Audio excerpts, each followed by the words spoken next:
Bienvenidos a Expofarma 2026. Mi nombre es Rubí Santiago Cruz, soy bióloga, cuento con una maestría en Ciencias Bioquímicas por la UNAM y en este momento me encuentro desempeñándome como analista en el área de soporte analítico dentro de los laboratorios de especialidades inmunológicas. Para los que no nos conocen, los LEI somos un laboratorio tercero autorizado por COFEPRIS, en el cual nosotros evaluamos el control de calidad para insumos para la salud. También realizamos evaluaciones microbiológicas, validación de procesos y últimamente también nos estamos adentrando en el área de la evaluación de riesgos para nitrosaminas. Hoy me complace presentarles este tema que lleva por título Calidad que protege, evaluación de citotoxicidad en insumos para la salud. Voy a comenzar definiendo qué son los insumos para la salud. Estos son productos farmacéuticos, medicamentos, biotecnológicos y dispositivos médicos que se utilizan principalmente para el diagnóstico, el tratamiento y la rehabilitación de enfermedades. El propósito de esta plática es darles a conocer la importancia de estas pruebas para la evaluación de estos insumos, con qué pruebas cuentan los LEI y cuáles son los requisitos y requerimientos alineados a los organismos nacionales e internacionales. Para comenzar, antes de que un insumo para la salud sea administrado en un paciente, este debe pasar por un proceso rígido de evaluaciones. Estas evaluaciones consisten en 3 etapas. La eficacia, que es donde se evalúa precisamente el efecto terapéutico que estos medicamentos tienen sobre el organismo. Los perfiles farmacológicos, en el caso de los medicamentos, en el cual se mide el mecanismo de acción farmacocinético y farmacodinámico de los mismos. Para el caso de los dispositivos médicos, se evalúa su perfil de biocompatibilidad. Y finalmente pasan por procesos de evaluación de seguridad. Aquí se evalúa qué tan posible es tener efectos nocivos y riesgos para la salud del paciente. Es aquí en donde las pruebas de citotoxicidad cobran relevancia para la evaluación de estos insumos. De manera tradicional, los modelos de estudio para estas pruebas de seguridad se han dividido de manera jerárquica y tienen criterios tanto científicos como regulatorios. Los podemos dividir en modelos in vivo, en donde se utilizan animales de laboratorio para estudios preclínicos y pacientes para estudios clínicos. Y el otro tipo de modelo son los modelos in vitro. En estos modelos in vitro se utilizan principalmente líneas celulares para estudios preclínicos.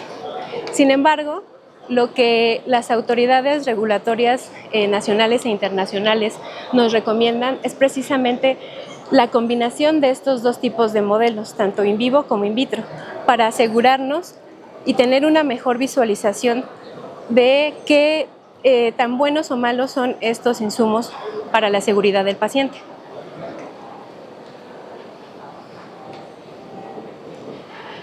Dentro de los modelos in vitro, nosotros podemos clasificar de acuerdo a su objetivo toxicológico, es decir, el daño que estos ejerzan sobre las células y su efecto biológico, es decir, la respuesta biológica que nos van a dar las células cuando se exponen a estos insumos. Esta clasificación está basada en organismos internacionales como la ISO, la OSD y la ICH, y son adoptados aquí en México a través de la COFEPRIS en el marco de la Ley General de Salud y las normas oficiales mexicanas. De manera general podemos clasificarlas en 5 tipos. Tenemos aquellas pruebas de citotoxicidad, las cuales van a evaluar principalmente la viabilidad celular, la muerte celular y el daño general que pueden causarles estos insumos a nivel in vitro, y de las cuales vamos a estar hablando a lo largo de esta plática. Pero también quiero darles a conocer otro tipo de pruebas que también contamos aquí en LEI y que son clasificadas en las pruebas in vitro. Estas pruebas son de genotoxicidad y mutagénesis, en las que principalmente se evalúa el daño al ADN y las mutaciones que puedan provocar estos insumos sobre las líneas celulares. Esto es muy importante para conocer qué tan riesgoso y qué tan probable puede nuestro insumo llegar a ser para provocar mutagénesis.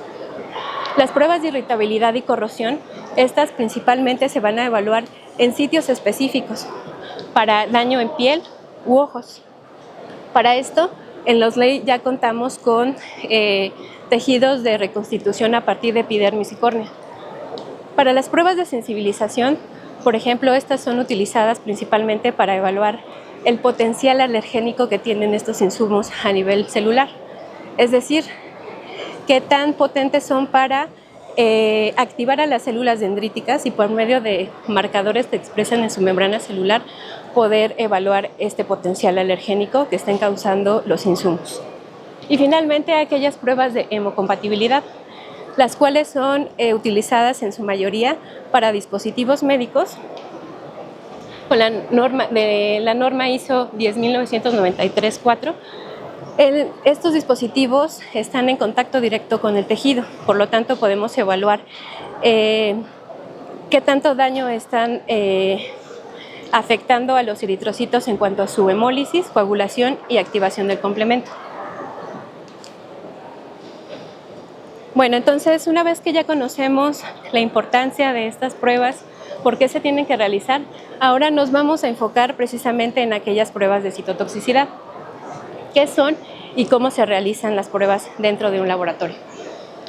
Estas pruebas de citotoxicidad utilizan modelos celulares, principalmente en monocapa, y son evaluaciones in vitro que nos van a poder ayudar a determinar los daños que los insumos van a ejercer a nivel celular.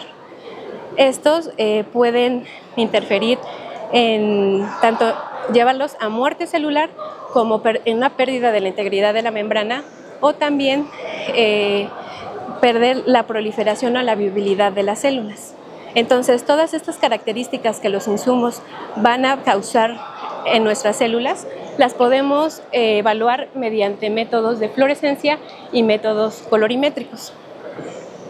Estas pruebas de citotoxicidad son utilizadas principalmente en las fases preclínicas porque nos ayudan a evaluar la seguridad del insumo, la biocompatibilidad y los mecanismos de acción a nivel celular.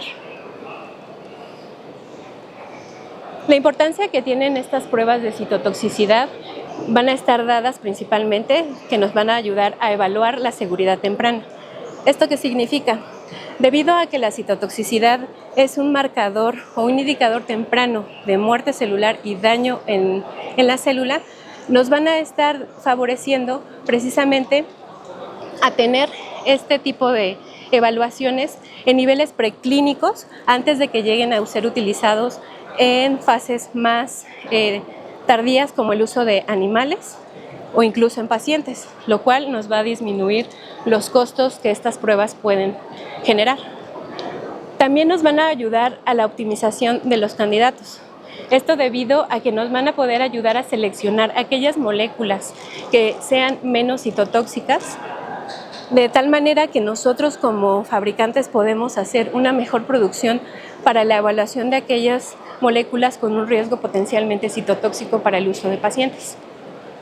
Y esto, desde luego, nos va a ayudar a reducir los riesgos clínicos, evitando así el uso de estas moléculas citotóxicas. También nos va a ayudar a realizar los cumplimientos regulatorios para garantizar que efectivamente el insumo que estamos evaluando no produzca riesgos y sea seguro para la utilización del paciente. Y finalmente, nos va a ayudar y vamos a tener el principio de las 3 R's, que es promovido por la OSD, en donde vamos a reemplazar, reducir y reafinar. Esto quiere decir que estas pruebas nos van a ayudar a disminuir el uso de animales y disminuir así el daño causado por estos insumos. La normatividad que de alguna manera directa o indirecta está aplicando dentro de estas pruebas de evaluación de citotoxicidad está dado precisamente por organismos internacionales como la OSD, la ISO y las ICH. Aquí les puse un collage de todos aquellos guías que se han emitido para la evaluación de citotoxicidad en insumos para la salud. Todas ellas van a estar dirigidas en un objetivo único: evaluar el perfil de seguridad para antes de ser utilizado en pacientes e incluso en pruebas preclínicas con el uso de animales. En este cuadro les coloco algunos documentos que son emitidos por organismos internacionales que van a estar dirigidos a la evaluación de la citotoxicidad para dispositivos médicos y medicamentos y biotecnológicos. En el caso de la ISO, tenemos a los documentos de la ISO 10993-5, el cual nos da un enfoque de citotoxicidad al utilizar ensayos in vitro y cuáles son los mejores para evaluarlos en dispositivos médicos. En el caso de la ISO 10993, esta nos va a hablar principalmente de que la citotoxicidad es la base de la evaluación de la biocompatibilidad. Y algunos otros como la OSD y la ICH. Énfasis en México, ya tenemos la guía de evaluación preclínica en medicamentos biotecnológicos emitido por la COFEPRIS, que para este caso nos ayuda a evaluar la seguridad de estos insumos realizando estudios de citotoxicidad de manera temprana con la utilización de líneas celulares y cultivos celulares primarios. Si bien es cierto que son muchos los insumos para la salud que hay, no podíamos describirlos en una sola tabla o llenarles de letras todo esto. Debido a esto, les coloqué esta tabla en donde de manera categorizada se van a involucrar todos los productos que se les debe de realizar las pruebas de citotoxicidad de acuerdo a la FDA, a la EMA, a la OSD y a la ISO. Todos estos productos o insumos para la salud van a tener características muy importantes. Primero, deben de estar en contacto directo con la célula. Segundo, pueden liberar alguna sustancia tóxica o química que va a modificar de manera paulatina al medicamento y por lo tanto puede producir algún daño en la salud. También se evalúan en aquellos productos o insumos en los que se estén utilizando moléculas nuevas, como por ejemplo en este caso a nivel de nanopartículas o nanomateriales que ya están siendo utilizados para la fabricación de estos insumos. Es por ello la importancia y la relevancia que cobra estos ensayos de citotoxicidad para la mejor evaluación de nuestro insumo. En esta tabla les coloqué por categoría de productos aquellos inhalantes, aquellos tópicos, oftálmicos y una serie de productos para la salud o insumos para la salud que son necesarios y requeridos para la evaluación de la citotoxicidad. Pero bueno, entonces ya hablamos de cómo es, qué productos son los que se evalúan y la importancia que tienen. Ahora, ¿cómo nosotros les podemos ayudar a ustedes desde el laboratorio a hacer este tipo de evaluaciones? Bueno, para ello, en la ISO 10993-5 nos habla de 3 tipos de evaluaciones para los dispositivos médicos, en este caso específico. Para ello contamos con los ensayos de extracción, en los cuales contamos con nuestro material o insumo para la salud y hacemos por medio de extracciones utilizando solventes orgánicos, inorgánicos e incluso el propio medio de cultivo, la extracción de aquellas moléculas o sustancias o compuestos que sean de interés para la evaluación de la citotoxicidad. En el caso de los ensayos de contacto directo, estos nos ayudan o nos permiten directamente evaluar el insumo sobre las células, es decir, nuestro material lo colocamos directamente en las células. Y finalmente nos habla esta norma acerca de los ensayos de difusión en agar.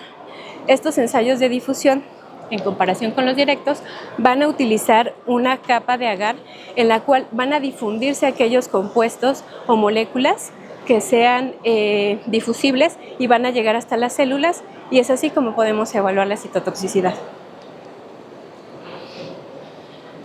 Pero ahora, ¿qué métodos nosotros podemos utilizar para la detección de estos cambios morfológicos y daños en las células?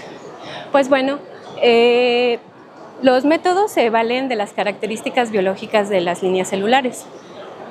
Contamos en los LEI con ensayos ya implementados y validados que se basan principalmente en la evaluación de la viabilidad por medio de la capacidad metabólica que tienen las células.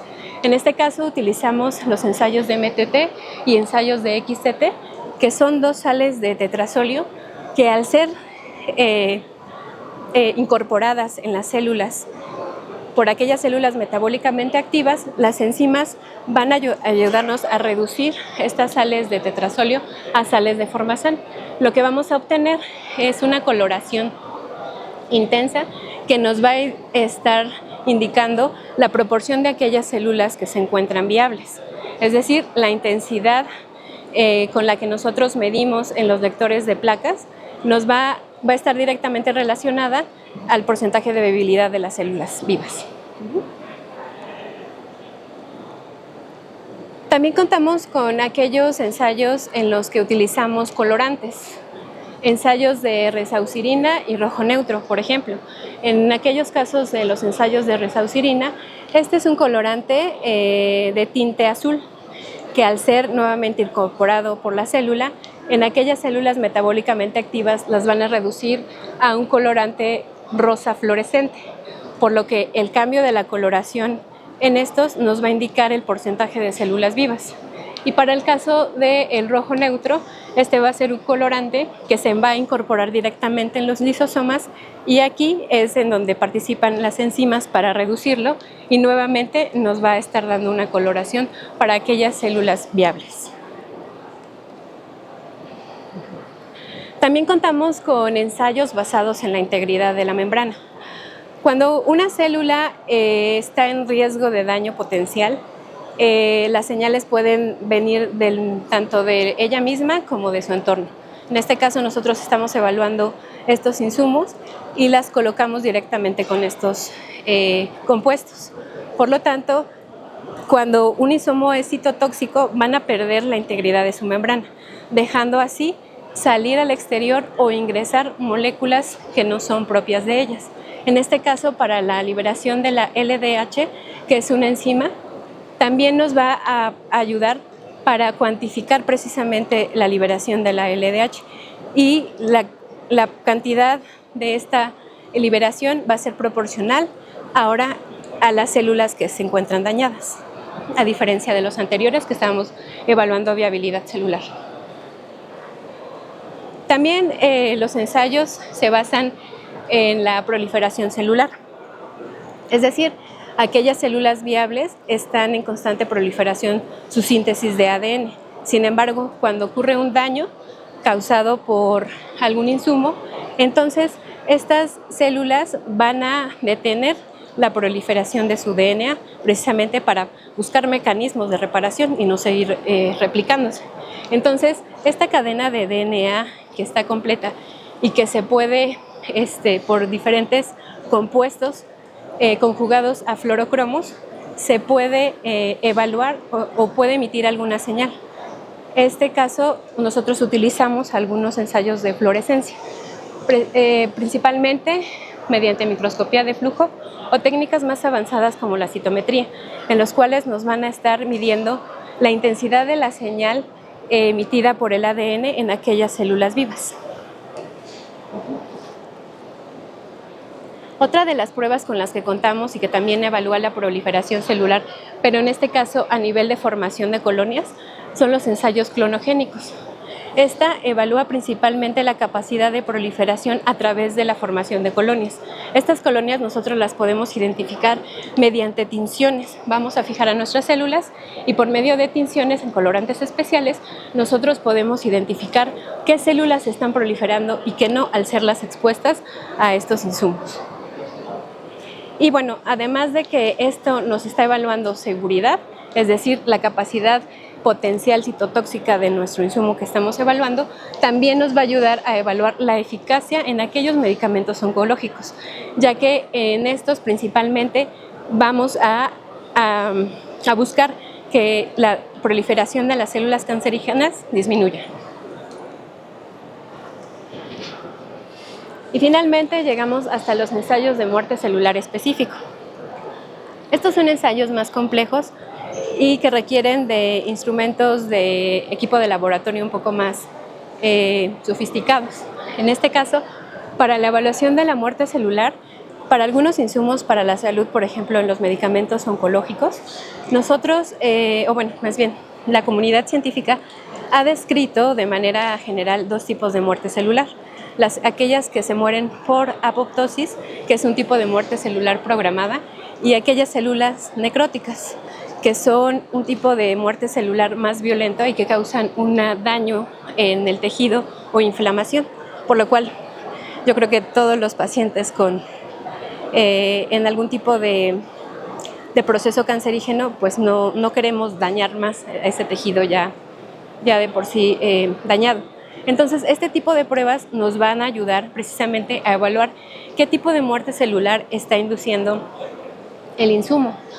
En este caso, tenemos aquellas células en apoptosis que se van a reconocer por medio de la expresión de fosfatidilcerina, y esta fosfatidilcerina nos va a ayudar a identificar una proteína llamada anexina 5.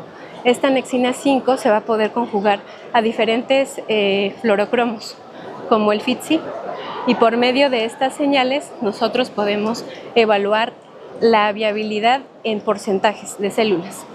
Para el caso de aquellas células en muerte por apoptosis tardía, nosotros, además de hacer la evaluación de esta fosfatidilcerina, como les había comentado, cuando las células se encuentran en daño y pierden la membrana celular, su integridad, entonces van a dejar pasar algunos colorantes, en este caso el yoduro de propidio, que también va a estar conjugado con un fluorocromo. Por lo tanto, en los equipos o en los resultados vamos a poder ver este tipo de histogramas en los que nos van a poder indicar el porcentaje de viabilidad de aquellas células vivas, es decir, que no tienen tinción para FITC o para yoduro de propidio, aquellas células que se encuentren en apoptosis temprana con la tinción de FITC, aquellas células en apoptosis tardía, tanto para tinción con yoduro de propidio como para FITC, y aquellas células necróticas, únicamente teñidas con yoduro de propidio. Entonces, nuevamente aquí estamos haciendo uso de la fluorescencia para poder evaluar este tipo de características por muerte celular. Y finalmente, también otro de los ensayos que también tenemos ya validados e implementados en los ley son ensayos de actividad de caspasas. Las caspasas son un tipo de proteínas que son indicadoras de muerte celular por apoptosis. Cuando las células reciben un daño, un estímulo externo para activar la muerte celular, estas proteínas van a ser activadas y van a funcionar como enzimas proteolíticas, capaces de dañar al ADN. Entonces, también nuevamente, estos ensayos se valen de sustratos sintéticos que se pueden unir a fluorocromos, y estos los vamos a identificar por medio de ensayos fluorogénicos, en donde vamos a cuantificar rápidamente qué caspasa es la que está activa. Y en el caso del uso de citometría de flujo, podemos no solamente detectar una caspasa, sino más de una caspasa, midiendo de manera multiparamétrica la activación de estas caspasas. Por lo tanto, en estos ensayos lo que nos va a estar dando es, si tenemos caspasas activas, entonces hay muerte celular. Si las caspasas son inactivas, entonces las células son viables. Y bueno, todos estos ensayos que se utilizan dentro del laboratorio para hacer la detección de las pruebas de citotoxicidad van a estar reguladas por criterios o parámetros que nos van a establecer los lineamientos y las directrices de estos organismos internacionales. Debido a que estos son ensayos in vitro, lo primero que nosotros vamos a considerar son los modelos celulares, es decir, qué líneas celulares nosotros vamos a elegir para poder evaluar la toxicidad del insumo que nosotros estamos utilizando. En este caso, en Nosley, contamos con varias líneas celulares en PASE, de las cuales, por ejemplo, tenemos L929, 3T3L1, que son líneas celulares derivadas de fibroblastos de ratón. Y estas son ampliamente utilizadas y descritas para este tipo de evaluaciones citotóxicas. También, por ejemplo, tenemos la línea celular HACCP, que es una línea de epidermis. Esta nos puede servir para hacer evaluaciones de citotoxicidad a nivel cutáneo. Y la línea celular JURCAT, que es un modelo de oro estandarizado para aquellas evaluaciones de muerte celular.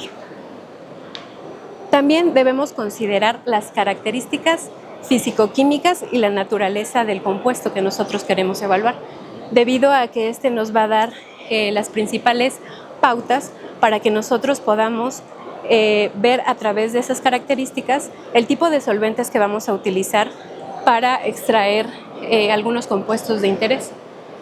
También debemos de conocer su estabilidad en los medios de cultivo, porque precisamente nosotros vamos a hacer evaluaciones a nivel in vitro. También si hay alguna presencia de un excipiente o impureza que puede estar interfiriendo a nuestros resultados. Todo ello en conjunto nos va a definir cómo preparar la muestra. Los tiempos de exposición son muy importantes, evaluarlos en diferentes periodos, ya que, por ejemplo, en el laboratorio hemos observado que algún compuesto no es citotóxico a las 24 horas, pero sí lo puede ser a las 48 o 72 horas. Es precisamente esta la importancia de evaluar y exponer este insumo a las células en diferentes tiempos. Otra característica son las concentraciones, es decir, a qué concentración vamos a llevar a nuestro insumo o compuesto a evaluar para poder hacer la evaluación de la citotoxicidad. En el caso de estar evaluando citotoxicidad, esto nos va a ayudar a conocer las concentraciones máximas y mínimas inhibitorias en las cuales las células van a estar perdiendo su viabilidad. Y en el caso de los insumos para evaluaciones oncogénicas, vamos a encontrar las concentraciones efectivas en las cuales se está induciendo la inhibición de la proliferación celular. También es importante considerar aquellos controles experimentales, ya que no únicamente vamos a estar evaluando el insumo, sino que también vamos a evaluarlos contra una referencia.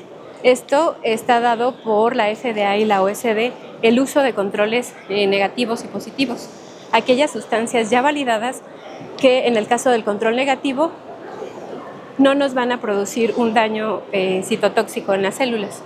Para el caso de los controles positivos, ya están validadas que hacen algún daño en la célula.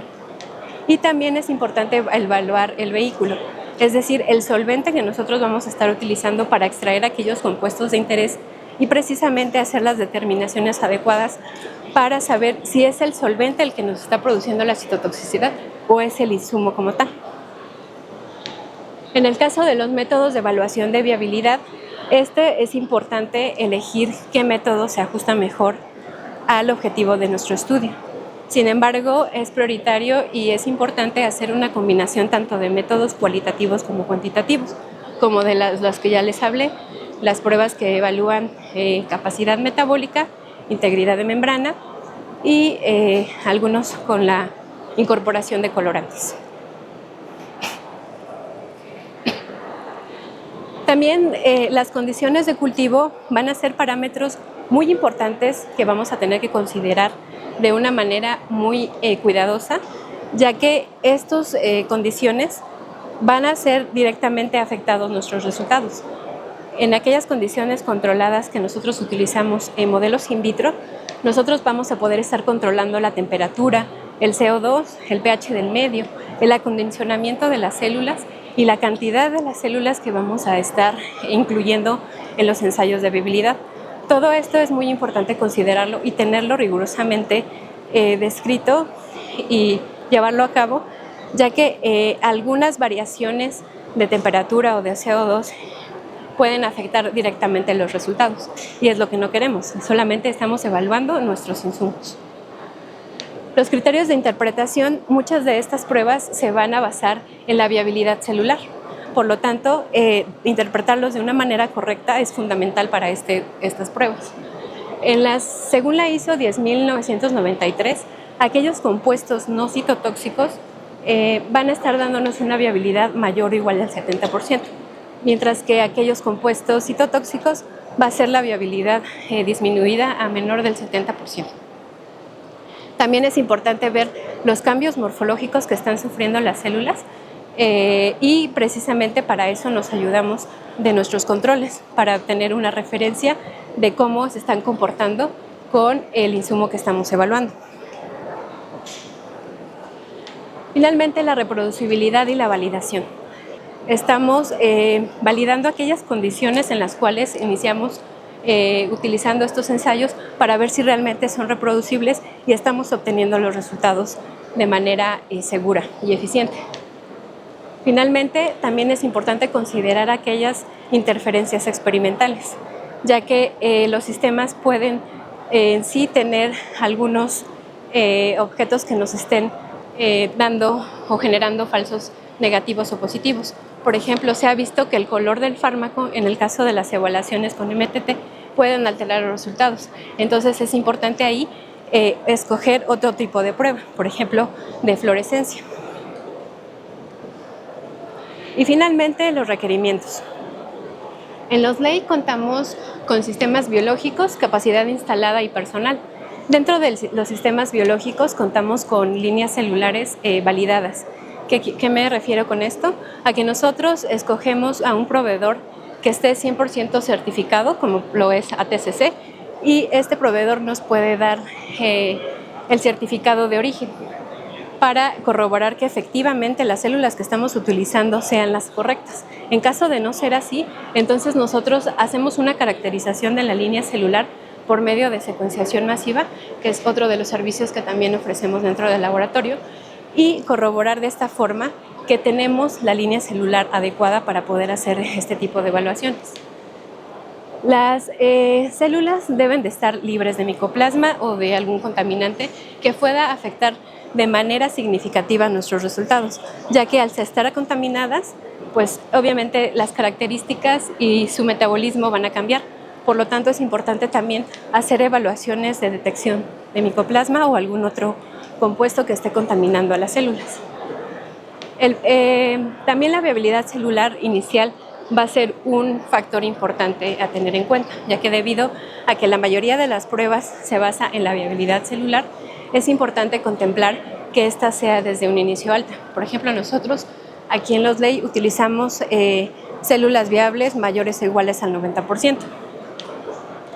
Y también contemplar el número de pasaje en el que están, es decir, el subcultivo de las células es importante debido a que se ha visto que en aquellos pasajes más elevados la estabilidad genética cambia y también las características morfológicas de las células. Es por ello que en los LEI contamos con bancos maestros y bancos de trabajo. En el caso de los bancos de maestro, estos nos ayudan a tener las líneas celulares estables y fuera de contaminación, mientras que nuestros bancos de trabajo nos van a ayudar a tener el pasaje adecuado y las condiciones adecuadas para poder nosotros establecer este tipo de ensayos. Y dentro de la capacidad instalada, nosotros contamos con un sistema de gestión de calidad, el cual está acreditado por ISO 9001, en el que establece los parámetros y las pautas de las mejores prácticas de laboratorio y el uso de equipos calibrados, de insumos en caducidad y las mejores condiciones para nosotros dar los mejores resultados. Y finalmente, nuestro personal está capacitado y en algunos casos está acreditado para realizar este tipo de pruebas. Finalmente, quiero concluir recalcando la importancia de estas pruebas de citotoxicidad como un primer filtro para la evaluación de la seguridad y los mecanismos celulares que los insumos para la salud pueden generar. Para nosotros tener nuestros insumos aplicando estas evaluaciones de citotoxicidad, datos seguros y confiables para poder proseguir aquellos ensayos clínicos y el uso final del paciente. Por lo tanto, la citotoxicidad no solo evalúa células, sino que define qué tan seguro es llegar al paciente. Muchas gracias.